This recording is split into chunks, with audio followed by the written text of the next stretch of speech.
Hello అండి. అందరికీ నమస్కారం. ఈరోజు మళ్ళీ ఓ మంచి కథతో మీ ముందుకొచ్చేసాను. కథ పేరు 'మిషన్ సక్సెస్'.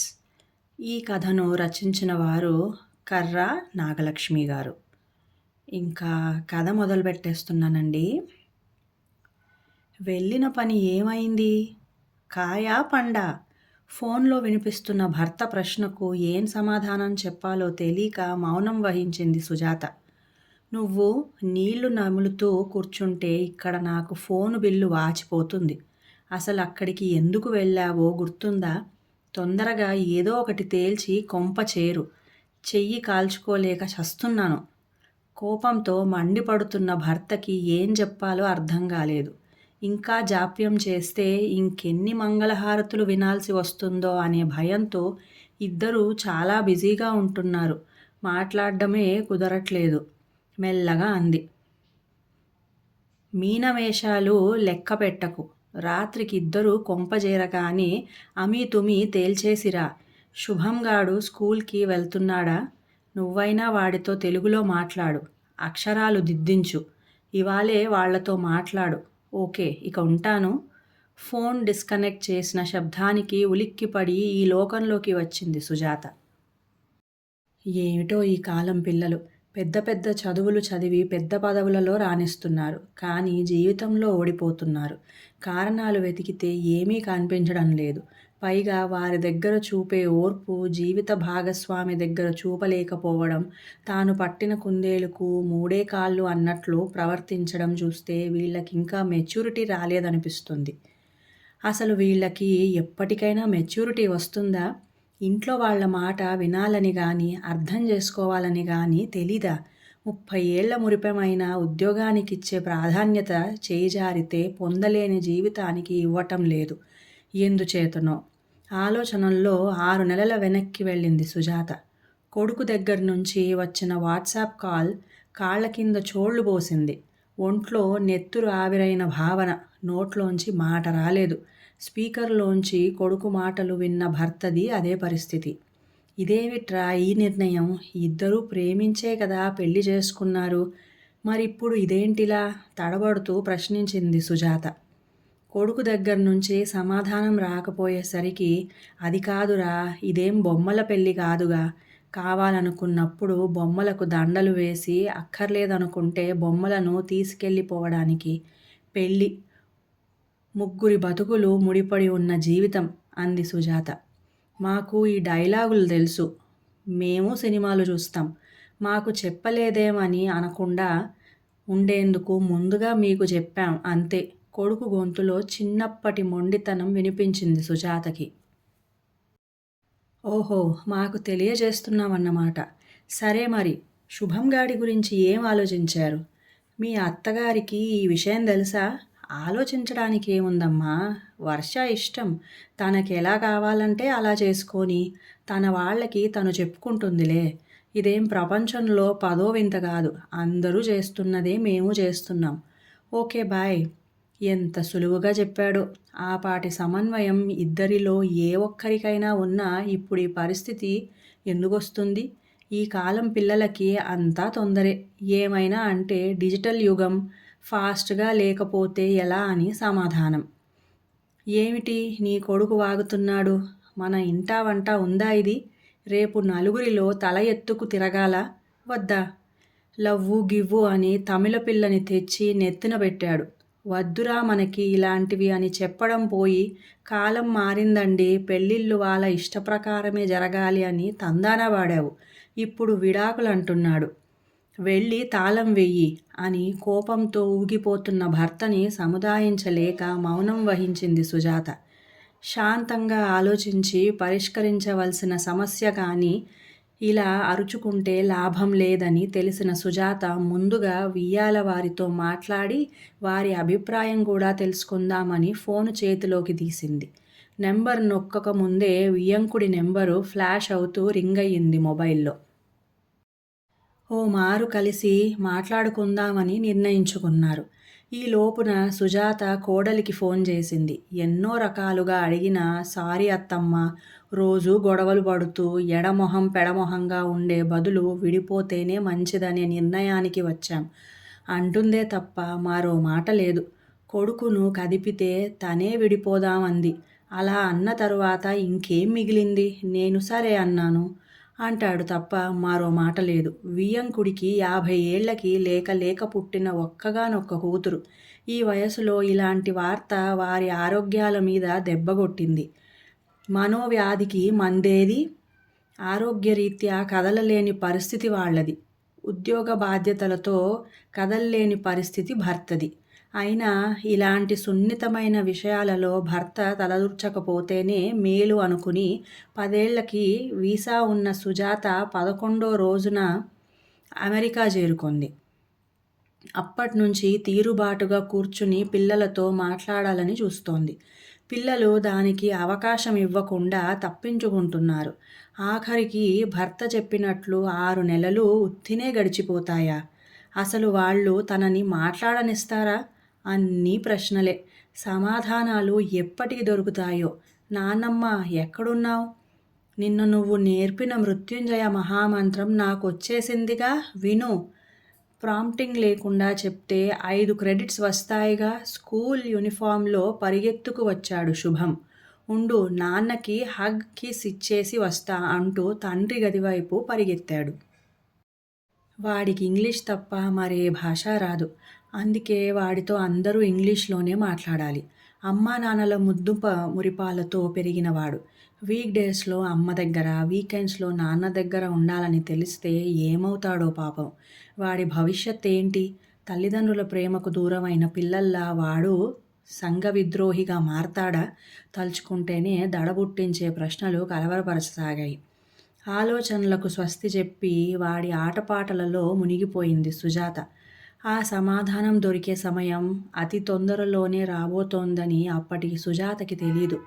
నాన్నమ్మ అంటూ కాళ్లకు చుట్టుకొని వెక్కి వెక్కి రాగాలు పెడుతున్న మనవడిని ఎలా సముదాయించాలో తెలియలేదు సుజాతకి.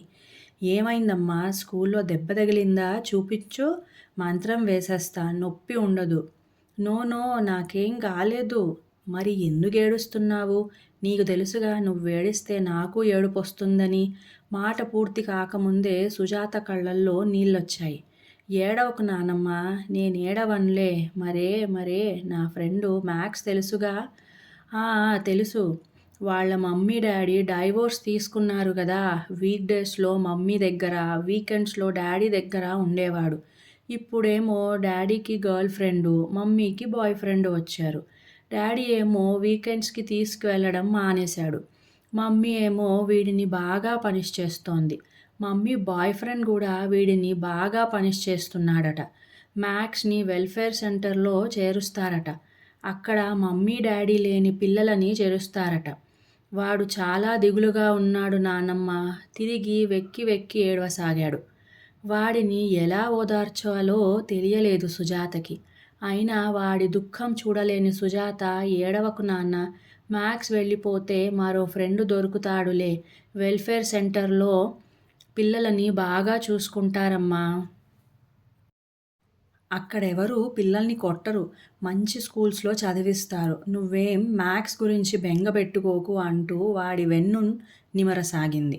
నేనేం మ్యాక్స్ గురించి ఏడవటంలే, ఉక్రోషంగా అరిచినట్లన్నాడు శుభం.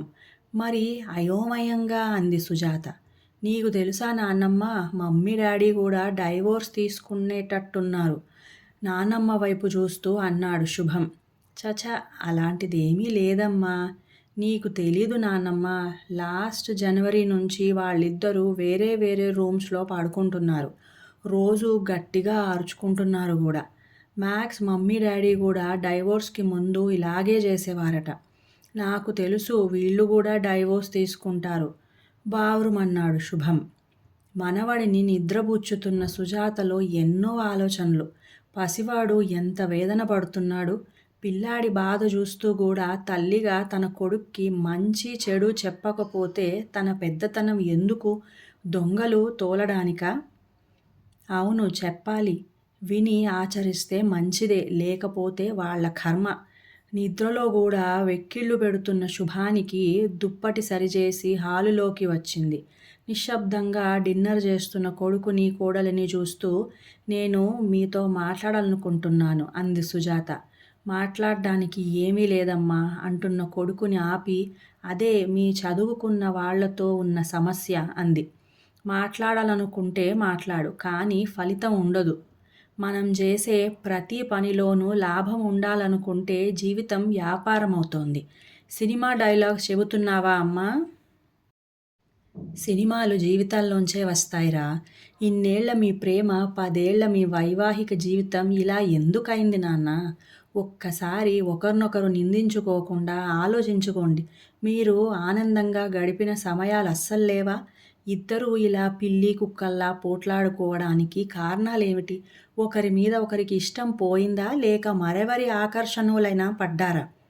సుజాత ప్రశ్న పూర్తి కాకుండానే ఇద్దరూ ఒకేసారి అదేం కాదు అని జవాబిచ్చారు. మరి నీకు తెలుసు కదా, నేను వారంలో 5 రోజులు ట్రావెల్ చేయాలి. ఇంటికొచ్చేసరికి భోజనం ఉండదు, బట్టలు వాష్ అయి ఉండవు, ఇల్లు పరమ భీభత్సంగా ఉంటుంది. ఎన్నిసార్లు చెప్పినా నీ కోడలు తీరంతే.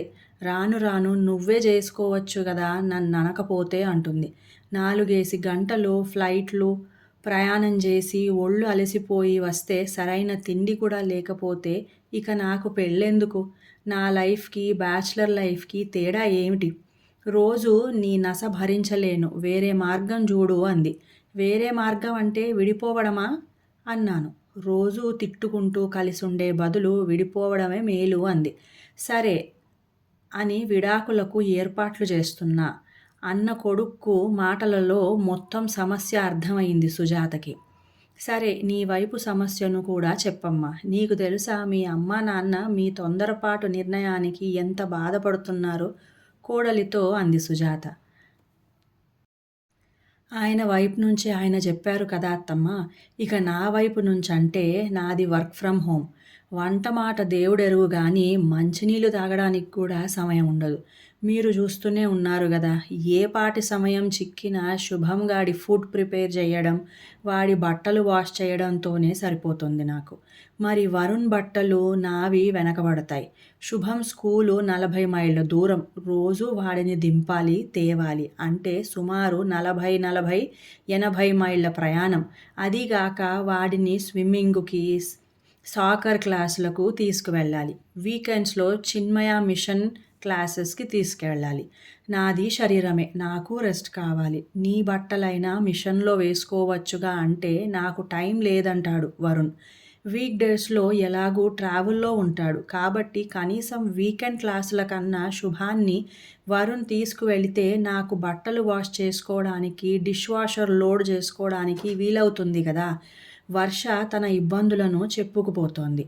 నిజమే, సాఫ్ట్వేర్ ఉద్యోగాలలో జీతాలు ఎక్కువ, పని కూడా ఎక్కువే. అమెరికాలో ఉన్న వాళ్ళకైతే పండుగ పబ్బాలకు సెలవులు కూడా ఉండవు. పొద్దుట అమెరికా కస్టమర్తో మాట్లాడాలి. పనిచేసేవారు ఇండియాలో ఉంటారు కాబట్టి తెల్లవార్లు వాళ్ళతో మాట్లాడాలి. కాబట్టి వీరికి రాత్రి పగలు తేడా లేదు. చేసే పనికి అంతూ పొంతూ కూడా ఉండదు. చిన్నప్పటి నుంచి ఇటు పుల్ల అటు పెట్టకుండా పెరిగిన పిల్లలు. పెద్ద చదువులు చదివి పెద్ద కంపెనీలో పెద్ద జీతం అనగానే ఆకాశంలో విహరిస్తారు. వాస్తవంలో పడేసరికి ప్రేమ పెళ్ళో, పెద్దలు కుదిర్చిన పెళ్ళో అయ్యి ఒకరో ఇద్దరో పిల్లలు కలిగి కష్టాలు మొదలవుతాయి. సరైన నిద్రాహారాలు లేక, పని ఒత్తిడి తట్టుకోలేక వచ్చే చిరాకు ఇంట్లో వారి మీద చూపించడం మొదలు పెడతారు. కానీ ఒత్తిడి తగ్గించుకునే మార్గాలు మాత్రం వెతకరు. విడాకులే వారి సమస్యకి పరిష్కారం అనుకుంటున్నారు. ఆలోచనల్లోంచి బయటపడి తలనొప్పి వస్తే తల నరుక్కుంటామా, బామ్ రాసుకుంటామా? కొడుకుని అడిగింది సుజాత. నువ్వు మరీనమ్మా, తల ఎవరైనా నరుక్కుంటారా? మరి మీరు అదేగా చేస్తున్నారు. ముందు సమస్య ఎక్కడుందో తెలుసుకుని మందు వేయాలి గాని ఇదేమిట్రా అంటే మేం అనవసరంగా రియాక్ట్ అవుతున్నామనా, మాకు ఆలోచించే శక్తి లేదనా? శక్తి ఉంది కానీ దానిని సరిగ్గా ఉపయోగించుకోలేకపోతున్నారు. నీ ఉద్దేశంలో సమస్య ఎక్కడ ఉన్నట్లు? అలా అడిగావు బాగుంది. సమస్య మీ ఉద్యోగాలలో ఉంది. అయితే ఉద్యోగం మానేసి కూర్చోమంటావా అమ్మా? ఆ తొందరే వద్దనేది. సమస్యకి తగిన చర్య తీసుకోవాలి. వంకాయ కూరలో ఉప్పు ఎక్కువయిందని నువ్వు, తిన్న కంచం తీయలేదని కోడలు. ఇలా ఈ చిన్న చిన్న మాటలకి కోర్టుకెక్కితే ఎలా? చిన్నవాడైన శుభం చక్కగా తన వాదన వినిపించాడు. వాడి ప్రశ్నలకు మీ దగ్గర సమాధానాలున్నాయా? నీ చిన్నప్పుడేమిటి, ఇప్పుడు కూడాను నాకు మీ నాన్నకు ఏ విషయంలోనూ అభిప్రాయాలు కలవలేదు. అంత మాత్రాన విడిపోయామా? కొన్నిసార్లైనా మాటకు నేను విలువిచ్చి పాటించాను. కొన్నిసార్లు నా మాటకు చెల్లించుకున్నాను. దేనికైనా పట్టు విడుపు ఉండాలి. సరే, మీరన్నట్టుగానే అభిప్రాయాలు కలవలేదని విడాకులిచ్చేసుకొని మరో భాగస్వామిని వెతుక్కుంటే వారిలో కూడా అభిప్రాయ భేదాలు రావని గ్యారంటీ ఉందా? అలా జరిగితే మళ్ళీ విడాకులా? శుభం వాడి అభిప్రాయం చెప్పాడు కదా, నేను కొన్ని సలహాలిస్తాను. ఆలోచించండి. నచ్చితే పాటించండి. సరేనా? మేము ఎవరికీ తలవంచం. మమ్మల్ని ఏ బంధాలు కట్టిపడేయలేవు. మేం సర్దుకోలేము. కానీ ఎదుటివారు అన్నింటికీ ఒదిగి ఉండాలి. ఇది మీ అభిప్రాయం. ఇది న్యాయమేనా? ఒకరు ఒక మెట్టు ఎక్కాలి. అవసరమైతే ఒక మెట్టు దిగాలి. మనం మాట్లాడే ప్రతి మాటను ఆచితూచి వాడాలి గాని నోరుంది కదా అని నోటికొచ్చింది మాట్లాడితే ఎలా? ప్రతి యాక్షన్కి రియాక్షన్ ఉంటుంది అని చిన్నప్పుడు చదువుకున్న పాఠం జీవితాంతం గుర్తుంచుకోవాలి. ఆడకైనా మగకైనా ఇది వర్తిస్తుంది.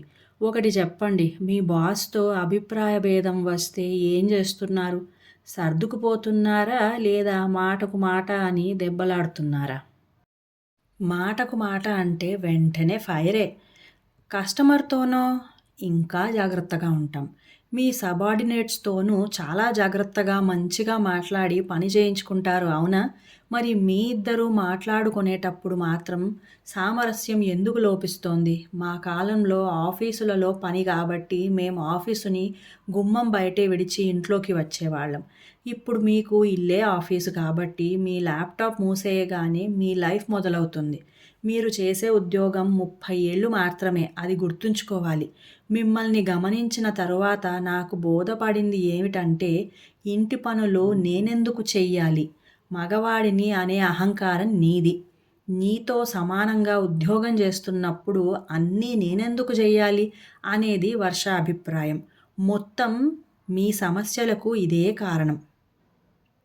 దీనికి సింపుల్గా ఒక సొల్యూషన్ చెబుతాను వినండి. ఇద్దరూ బాగా సంపాదిస్తున్నారు కాబట్టి మీ ఇంటి పనులకి పని మనిషిని పెట్టుకోండి. పిల్లాడి స్కూల్కి దగ్గరగా ఇల్లు తీసుకుంటే ప్రతిరోజు 40 మైళ్ళ దూరం ప్రయాణం తగ్గి నీకు అలసట తగ్గుతుంది. వండుకోవడానికి సమయం లేదని ఏదో ఫాస్ట్ ఫుడ్ తిని లేకపోతే అసలు తినక నీరసపడి ఆ కోపం పిల్లాడి మీదో భర్త మీదో చూపించే బదులు ఇండియన్ స్టోర్లో దొరికే కూరలు తెచ్చుకొని అన్నం వండుకుంటే సరి. లేదా ఇళ్లల్లో తయారు చేసి హోమ్ డెలివరీ చేసేవాళ్ళు కూడా ఉన్నారు. అలాంటి వాళ్లతో రోజువారీ ఏర్పాట్లు చేసుకున్నా హాయిగా గడిచిపోతుంది. మరో ముఖ్యమైన సంగతి స్ట్రెస్ మేనేజ్మెంట్. మన శరీరాన్ని, మైండ్ని అప్పుడప్పుడు రీఛార్జ్ చేసుకుంటూ ఉండాలి. మధ్య మధ్యలో నీ కోసం మీరు సమయం వెచ్చించుకోవాలి. శని, ఆదివారాల్లో మరీ ముఖ్యమైన కాల్స్ అయితే తప్ప ఆన్సర్ చేయకండి. మీ కుటుంబంలో మీకు నచ్చిన రీతిలో గడపండి. 3-4 నెలలకోసారి ఔటింగ్కు వెళ్ళిరండి. ప్రతి చిన్న విషయానికి విడాకులు కాదు పరిష్కారం. ఎలా విడిపోవాలో కాక ఎలా కలిసుండాలో ఆలోచించండి. మీ జీవితాలు మీవే కాదనను, కానీ మీ జీవితాలతో పెనవేసుకున్న పిల్లాడి గురించి కూడా ఆలోచించాలిగా. మీరు మీ తల్లిదండ్రుల దగ్గర ముద్దు మురిపాలు పొందారు. మరి వాడు చేసిన పాపం ఏంటి? మీరు ఎదుర్కొన్న సమస్యలు మేం ఎదుర్కోలేదా? మీకు కనీసం ఆర్థిక సమస్య లేదు, కానీ మా దగ్గర చాలినంత డబ్బు ఉండేది కాదు. ఓ వీకెండు సినిమా అని, మరో వీకెండు పార్కుకని తక్కువ ఖర్చుతో ఉండే వాటిని ఎంచుకునేవాళ్ళం. అంతేగాని పిల్లలని, ఇంటిని వదిలి పెట్టేయాలని ఎప్పుడూ అనుకోలేదు. భార్యాభర్తలు ఒకరికొకరు ఒదిగి ఉండటం తప్పు కాదు. ఒకరు కోపంలో ఉన్నప్పుడు మరొకరు తగ్గాలి. అంత మాత్రాన మనం ఓడిపోయినట్లేం కాదు. సంసారం సాగరం అన్నారు గాని సంసారం సమరం అని అనలేదు. ఈ చిన్న విషయం మీకు అర్థమైతే చాలు. నేను చెప్పాలనుకున్నది చెప్పాను. మీకు నచ్చితే ఆచరించండి లేదా మీ ఇష్టం. నాకు పిల్లాడికి ప్రయాణానికి ఏర్పాట్లు చేయండి. నేను వాడిని అనాథగా వదల్లేను అనేసి బెడ్రూంలోకి వెళ్ళి తలుపేసుకుంది. తన సూచన వాళ్ళకి ఆమోదయోగ్యం అవుతుందో కాదో తెలియని ఆందోళన తెలతెలవారే వరకు నిద్రను ప్రసాదించలేకపోయింది. శుభం మెల్లగా నానమ్మ అని పిలవడంతో మెలకువ వచ్చింది సుజాతకి. పద నానమ్మ, బ్రష్ చేసుకుందాం అనడంతో తలుపు తీసింది సుజాత.